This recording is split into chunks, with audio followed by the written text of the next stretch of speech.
दरअसल राज्यसभा सांसद किरोड़ीलाल मीणा एक बार फिर से प्रवर्तन निदेशालय के जयपुर जोनल ऑफिस पहुंचे थे, जहां परिवादी जितेंद्र सिंह द्वारा लिखी शिकायत संयुक्त निदेशक को दी गई।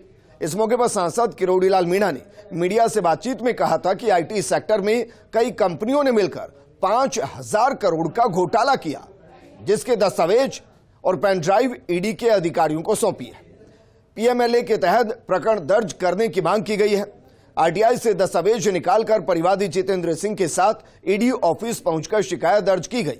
साथ ही डीओआईटी विभाग में वाईफाई एक्सेस पॉइंट और इससे जुड़ा घोटाला, मैन पावर घोटाला, सोशल मीडिया, पीओएस मशीन सहित कई मामले शामिल हैं।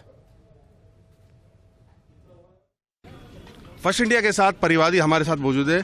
क्या नाम है और क्या भ्रष्टाचार के मामले हैं आपके पास, क्या बताइए। जितेंद्र सिंह मेरा नाम है और भ्रष्टाचार के एसीबी में 4 प्रकरण दर्ज थे जी। एक 281/2019, 400/2019 और 19/2020 और 125/2023 4 प्रकरण दर्ज थे एसीबी में। डीजीपी ने ये लेटर दिया था, एसीबी के डीजी ने लेटर दिया था सीएम मैम 2 लेटर दिए थे इसके पूरे, और सीएमओ से सेक्शन 17 का हवाला देते हुए इसको 17 सेक्शन 17A का हवाला देते हुए इन्होंने निरस्त कर दिया इसको कि ये जांच योग्य नहीं है।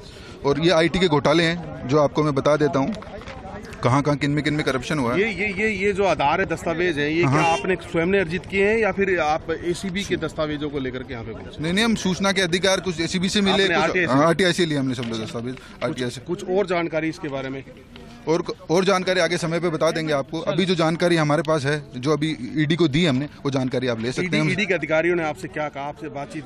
ईडी के अधिकारियों ने हमसे पूरी जानकारी ली इस प्रकरण की, क्या क्या आपके पास दस्तावेज है, कहाँ ये, तो हमने बता दिया उनको। एक रंजीत प्रोजेक्ट पे हुआ आईटी का घोटाला, एक मेन पावर हायरिंग में घोटाला, ई मित्र प्लान मशीन में घोटाला हुआ है, पीडीएफ प्रोसेसिंग में हुआ है, भामाशाह टेक्नोलॉजी और भामाशाह डेटा सेंटर में घोटाला हुआ, और एक ये आपको बता देते हैं।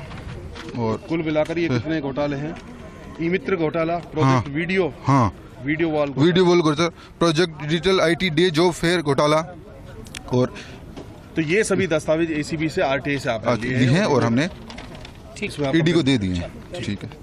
तो ये थे परिवादी जितेंद्र, और उन्होंने पूरी डिटेल जानकारी दी कि कौन से दस्तावेज उन्होंने उपलब्ध कराए हैं। सबसे बड़ी बात है, एसीबी के द्वारा 4 ऐसी एफआईआर थी जो उन्होंने सरकार को धारा 17A के तहत दर्ज कराने के लिए लिखी थी। उसमें कुछ महत्वपूर्ण दस्तावेज हैं और वो उन्होंने काफ़ी दस्तावेज यहाँ पर बताए हैं, कई तरह के घोटाले उन्होंने बताए हैं। और ये जिस तरह का मामला है, ये एक आरटीआई के जरिए उन्होंने निकाला है। जो जितेंद्र परिवादी हैं वो आज मौजूद थे और यहाँ किरोड़ीलाल मीणा भी उनके साथ मौजूद रहे। सांसद किरोड़ीलाल मीणा उनके साथ आए और ईडी के अंदर उन्होंने अपना यहाँ पर परिवाद दिया है। एफआईआर दर्ज होगी नहीं होगी ये आने वाले समय में पता लगेगा, लेकिन फिलहाल एक्टिविटी शुरू हो चुकी है। और किरोड़ीलाल मीणा सांसद जो है राज्यसभा सांसद, उनके साथ जितेंद्र परिवादी ने यहाँ पर पहुंचकर दस्तावेज उपलब्ध कराए हैं। उन दस्तावेजों के साथ एक पेन ड्राइव भी यहाँ पर दी गई है। ईडी ऑफिस से कैमरामैन राकेश के साथ हेमंत जैमन, फर्स्ट इंडिया।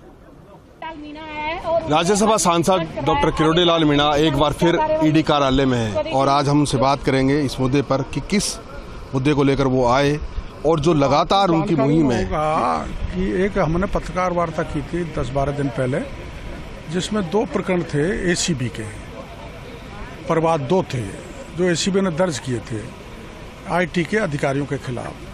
तो उसमें आईटी के अधिकारियों के खिलाफ कार्रवाई हो, उसकी परमिशन एसीबी चाहती थी 17A में। कल जो पत्रकार वार्ता की थी उसमें करीबन 1,500 करोड़ का घोटाला बनता है, तो पूरे 5,000 करोड़ के कागजात मैं प्रमाण के ईडी को दे दिए। जो परिवादी है जितेंद्र, उनका आपसे कैसे कनेक्शन हुआ, कुछ इसकी बारे में जानकारी की? ऐसे तो अनेक परिवादी हैं इस राजस्थान में। उन्होंने मेरे को जानकारी दी थी कि आईटी में घोटाला हो रहा है, तो मैंने उनको कहा गहराई में जाओ, कागज इकट्ठे करो। वो गहराई में गए और कागज आ गए और आपके सामने। क्या मानते हैं आपकी बीजेपी की ओर से एक बड़ा चेहरा है भ्रष्टाचार के खिलाफ राजस्थान में? बीजेपी ने हमको कहा है, बीजेपी की इजाज़त के बाद ही हमने ये मांगा था और उन्हीं की इजाज़त के बाद यहाँ पर आए। और माननीय अरुण सिंह जी ने कहा है कि नहीं, इसको मजबूती से उठाओ, जो भी भ्रष्टाचार के मामले उनको और उठाओ, तेज गति दो। आपने जब मामला उठाया तब एक्टिविटी हुई है, अच्छा है, पेपर लीक मामले में भी आपने काफी सारे नाम बताए हैं, 5 MLA और वो 4 मीडिया के मंत्रियों के कारण, नाम भी मीडिया हैं। के कारण हो रहा है, वो मेरे अकेले कारण नहीं हो रहा। नहीं, मीडिया आपने बोला कि 5 MLA और 4 मंत्री हैं। देर सवेर पकड़े जाएंगे, नाम तो मैं कैसे बताऊंगा, तो ईडी पता करेगी। ईडी की अब तक की कार्रवाई में आप क्या समझते हैं? आप कितने संतुष्ट हैं? अभी तो कम है, कम से भाग गए लोग। क्या मानते कुछ सबूत वगैरह नष्ट हुए हैं, कोई ऐसी एक्टिविटी? क्या मानते ईडी की जो एंट्री हुई है वो थोड़ी देरी तो हुई है, देरी हुई? तो कुल मिलाकर जिस तरह से डॉक्टर किरोड़ीलाल मीणा ने कहा है कि ये जो कार्रवाई है DOIT डिपार्टमेंट में, यहाँ पर करीब 5,000 करोड़ का घोटाला है, जो ACB को ने प्रकरण दर्ज करने के लिए मुख्यमंत्री के पास ये दस्तावेज भेजे थे, लेकिन उसमें प्रकरण दर्ज नहीं हुए हैं। और जो परिवादी जितेंद्र है, उन्होंने RTI से ये दस्तावेज उपलब्ध कराए हैं। उन दस्तावेजों के आधार पर आज ईडी ऑफिस पहुंचे हैं किरोड़ीलाल मीणा, और वहां पर दस्तावेजों के साथ एक पेन ड्राइव भी उपलब्ध कराई है। अब देखने वाली बात ये होगी कि ईडी जो इस दस्तावेज जो दिए हैं, एक परिवाद जो दिया है, क्या उस परिवाद पर कोई एक्शन लेती है, FIR दर्ज करती है या नहीं, ये आने वाला समय बताएगा। फिलहाल लेकिन फिर एक बार ये डॉक्टर किरोड़ीलाल मीणा भ्रष्टाचार के मुद्दे को लेकर के, सरकार को घेरने के मुद्दे को लेकर के सबसे आगे BJP के बड़े चेहरे के रूप में यहाँ ईडी कार्यालय मौजूद रहे, और उन्होंने साफ तौर पर कहा कि यहाँ ईडी की जो एंट्री है वो देरी से हुई है।